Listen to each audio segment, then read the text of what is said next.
Hey guys, welcome back to our no sleep honor mode playthrough of Baldur's Gate 3, and we've cleared almost every major fight on the surface of Act 1, but we're still going back through and looking for every detail so that we can soak up as much XP and approval from our companions before we have to fight the goblins at the end of this section.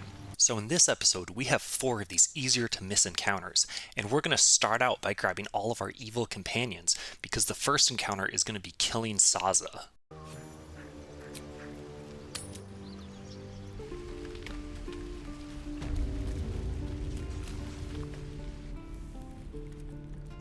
You ain't gonna shoot me. Your hands are shaking. Put it down. She can't fight back. That's the point. Get out of the way! She didn't kill your brother, Arca. You're better than this. Shoot before you lose your nerve, Tiefling.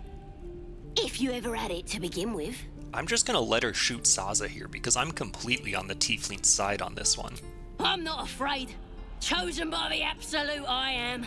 I'm blessed. Oh, I'll bless you, all right. Here it comes, you little beast. Is that everything? I didn't get the little pop-up, but the wiki claims that letting the Tiefling shoot Saza gives you approval from Astarion, so I'm still going to count that as a win. Next, I'm going to have Astarion pick the lock to Saza's body, mostly just to show off the fact that he has plus 10 and advantage on sleight of hand checks this early in the game.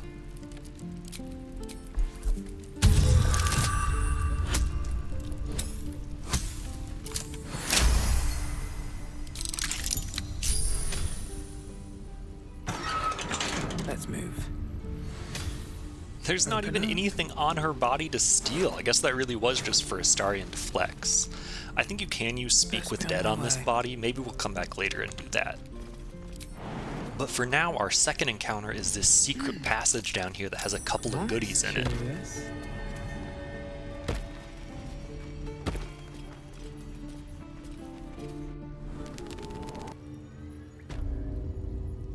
So there's a couple things down here in these tunnels, including some goblins that want to fight us. But first we have to deal with the fact that there's a trap statue that'll shoot us with fireballs if we don't disable it first.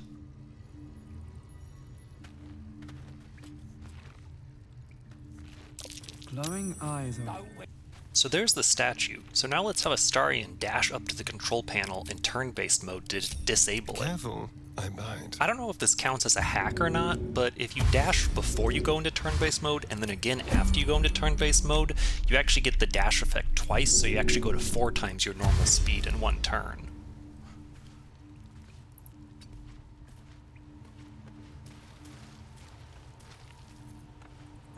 We should set the whole grove on fire. Did some bleeding arts show up to save the druid?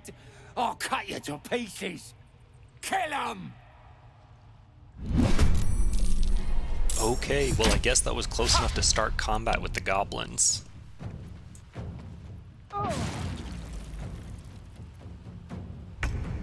But the statue is still not disabled, so before we do anything else, let's interact with this button so the statue doesn't shoot us with fireballs.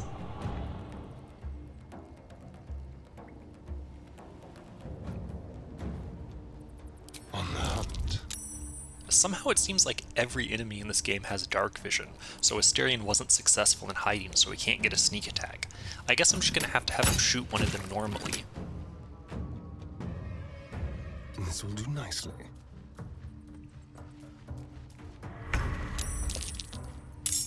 Can't even catch my breath.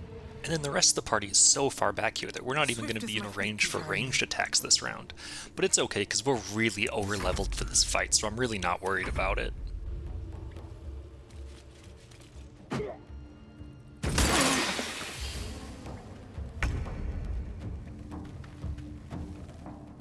Got to move.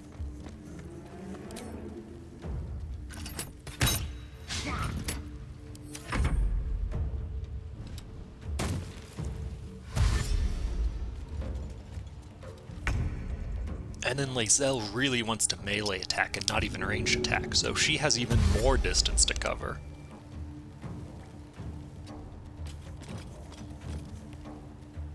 So I thought I could use the last of my movement to jump over this mud, but I ended up walking just too far to not be able to jump, so I guess Lae'zel's just kind of stuck here for this turn.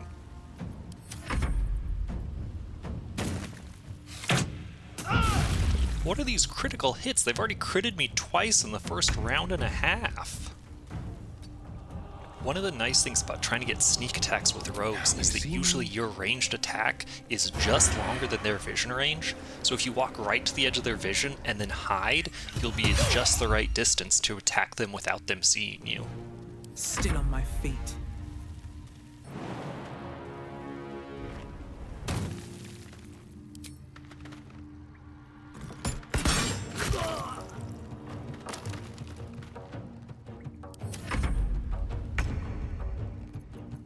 Since we have Shadowheart with us, we may as well make use of the fact that she gives everybody temporary HP whenever she heals them. On the move.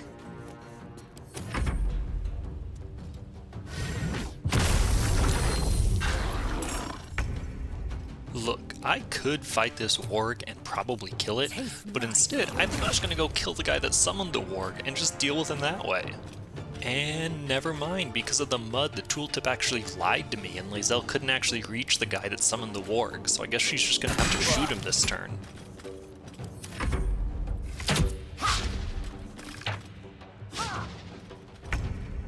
And I'm gonna use the same trick this turn, have Astarion stand right outside of vision range and then hide so that he can get a sneak attack off. Leave no trace. Let's play.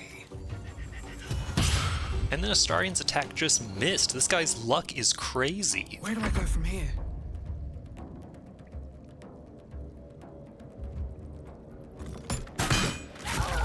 And then I just end up killing him with only a 50% chance to hit. But I guess that's just how Baldur's Gate goes.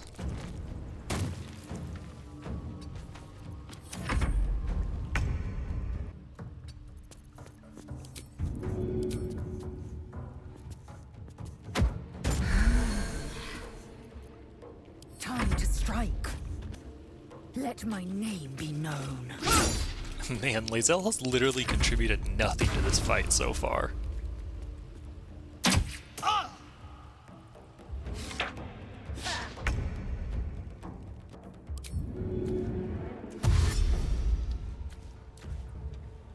Time to move.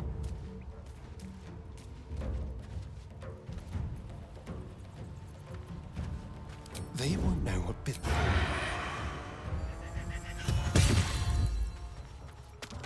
What now? Time to press ahead.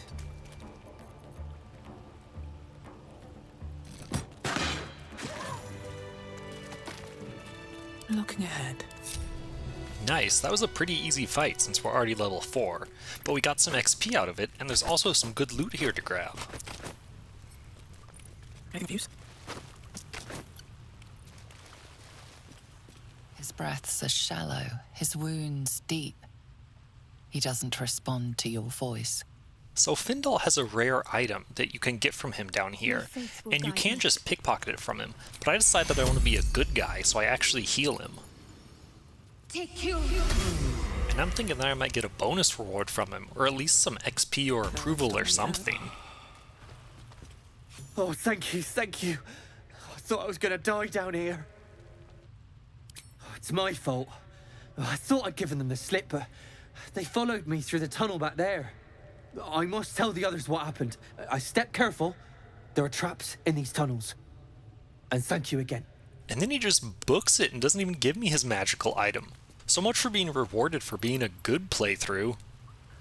However, since we did save Findal and run off the goblins, there is some other loot that we can grab There while are we're down traps here. around.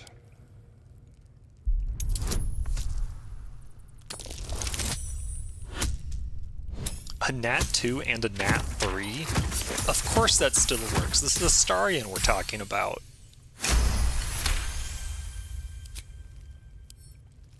Simple.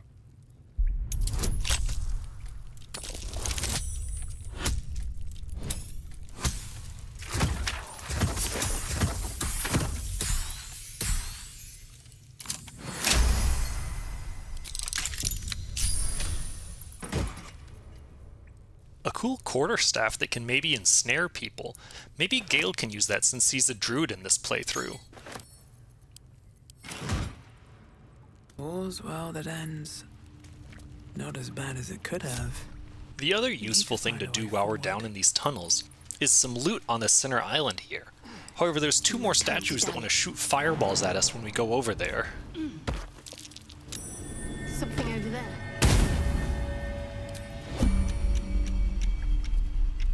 So let's have Astarion hop into turn-based mode and see if he can dash over there and solve this problem for us.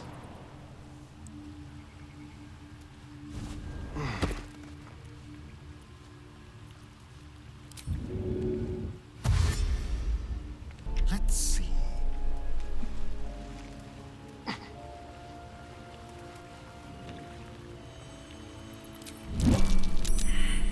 Perfect. Now that the statues are disabled, we can go out of turn-based mode and loot this body, and also grab the buried treasure up top.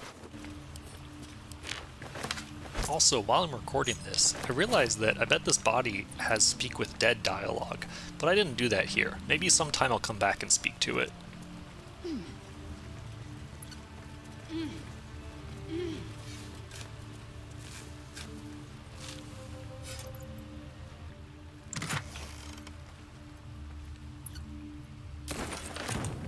So, we healed Findal and he ran off. According to the wiki, if you heal him before you confront Kaga about the Shadow Druids, he appears near Kaga and he'll help you in the fight against the Shadow Druids.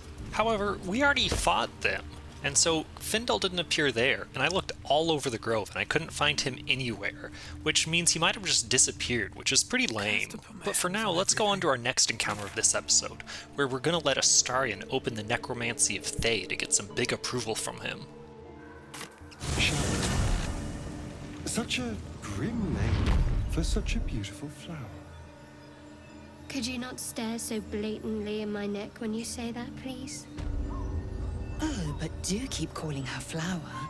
She'll love that. So the Necromancy of Thay is way underground in this dungeon, so let's just fast forward until we get to it. Away from mom?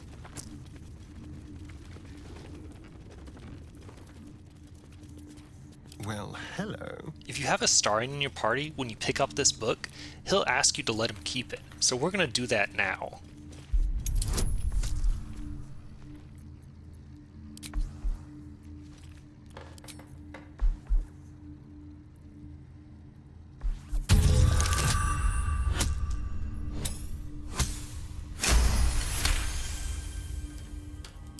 Also, to even get the book, you have to pass like 5 sleight of hand checks, which, come to think of it, is very on brand for giving it to Astarion. Best avoid that trap. Let's crack it open.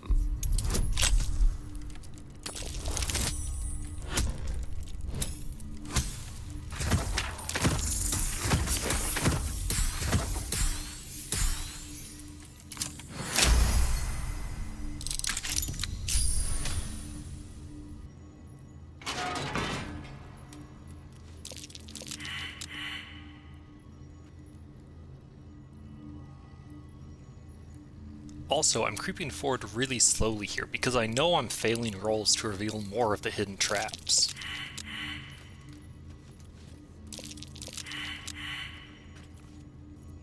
Looking ahead. Also, I pull out a torch here to help me as a player see more hidden objects. But just remember for later that I pulled a torch out. Subtle foreshadowing. For now, I'm going to gamble a bit. I think if I disabled the trap under the book, nothing else would trigger, so I'm going to try it.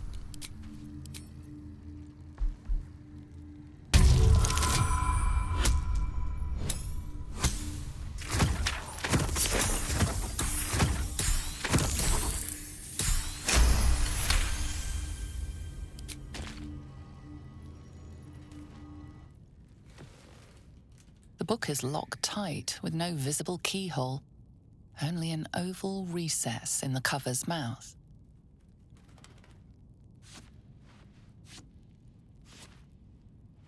You try to examine the book, but the longer you stare, the more those piercing amethyst eyes draw you in.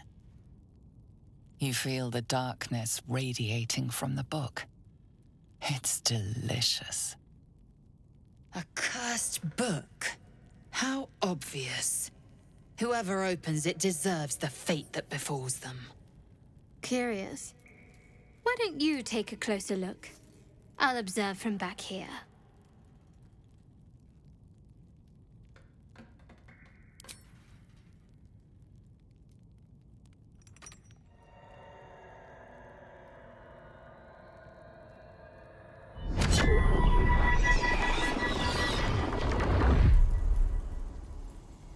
So the problem here is since Astarion is the one opening the book, he hasn't asked me for it yet. So I'm going to try stashing the book and reopening it as my tab and see if he'll ask me for it.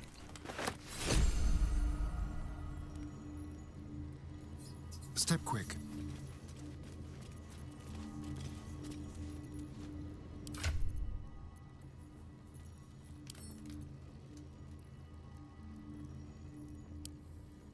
As you look into the book's amethyst eyes, you can almost hear a voice. You just have to open the book, and it will be yours. Forever. A cursed book? How obvious. Whoever opens it deserves the fate that befalls them.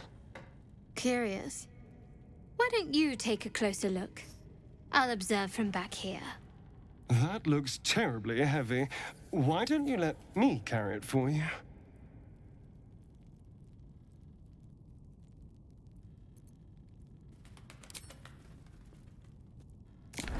Excellent.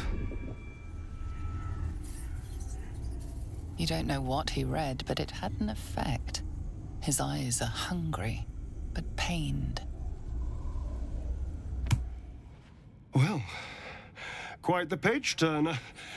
I'll get back to it when I have more time to focus. The book is now bound to Astarion, and no one else is allowed to read it. Also, we got our 5 approval for Astarion, which is actually a lot, especially for a companion that have trouble getting approval from, like Astarion. But for now, we're going to try to read the book, which is not super easy to do. You feel its connection, its longing to be opened, to share its secrets. You open the book to the first page, with its shifting glyphs and strange whispers. In general, you have to pass 3 wisdom saving throws in a row, a 10, a 15, and a 20 DC.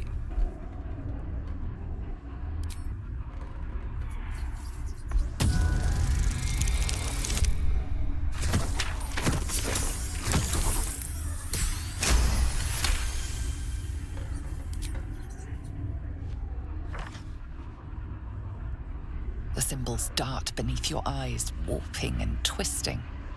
Your head throbs, but you almost understand.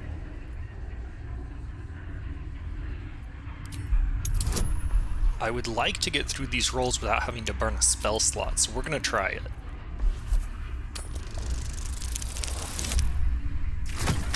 That'll do. 2 out of 3 done.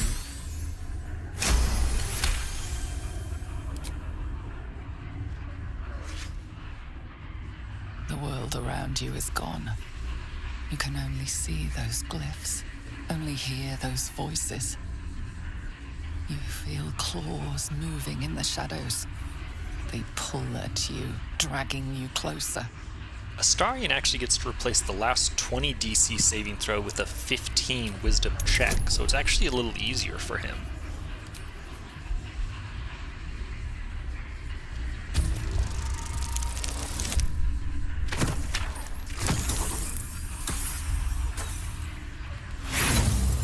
Oh, the guidance did not come through on that one. I guess let's burn an inspiration and try again.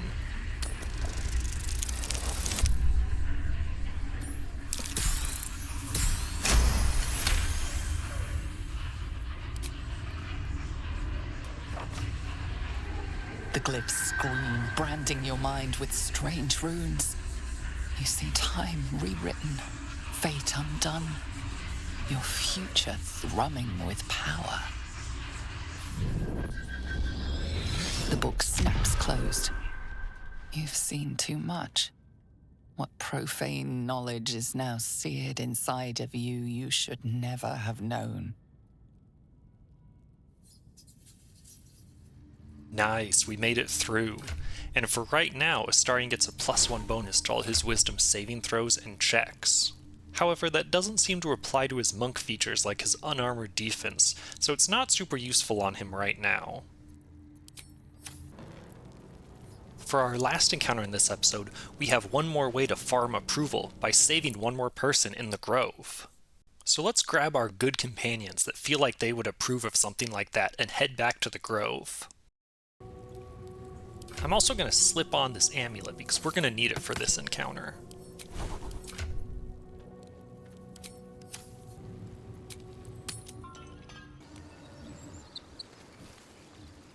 I admire your courage, Gale. Thank you. Any particular reason? Between the orb and the bug, you've got more than your fair share of unwelcome passengers. What can I say? Mother always taught me to be a gracious host. So we're going to go ahead and speed back here. We're going near where we went to the entrance to the secret caves, but there's another person that we can meet back here. But first we're going to have to clear out these mushrooms, which are explosive and will go off if you stand too close for too long. I don't like the look of that mushroom. I should stay clear. No, Karlach, don't go run right by the mushroom.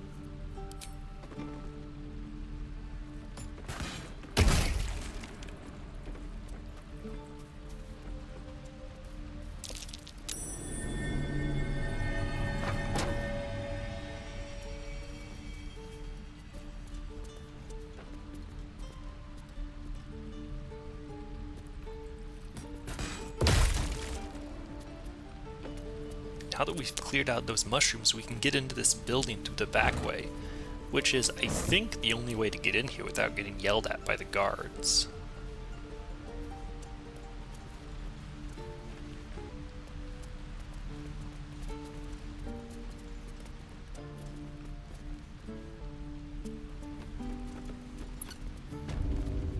Stop! This place is off limits. Leave. Like, bro, chill. I'm here to help you.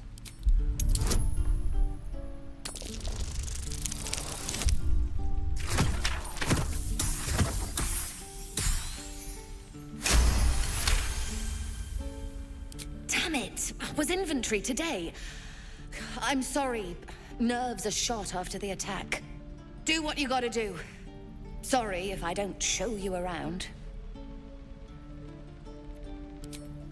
I just fall back down. Legs are as steady as a foal's. Bloody potion! From the old lady in the cave. The one with the lotions and potions. To her credit, it worked. I'm as strong as a bugbear. And fearless. Course she also warned of side effects. Should have listened. Now I'm stuck guarding crates. And if we need another reason not to trust Ethel, there it is. All right. I guess being fearless won't help if an arrow comes flying right at me. I already got the companion approval in the dialogue, so I'm not sure if I actually have to heal her for anything. But I'm gonna go ahead and do the right thing and actually cure her.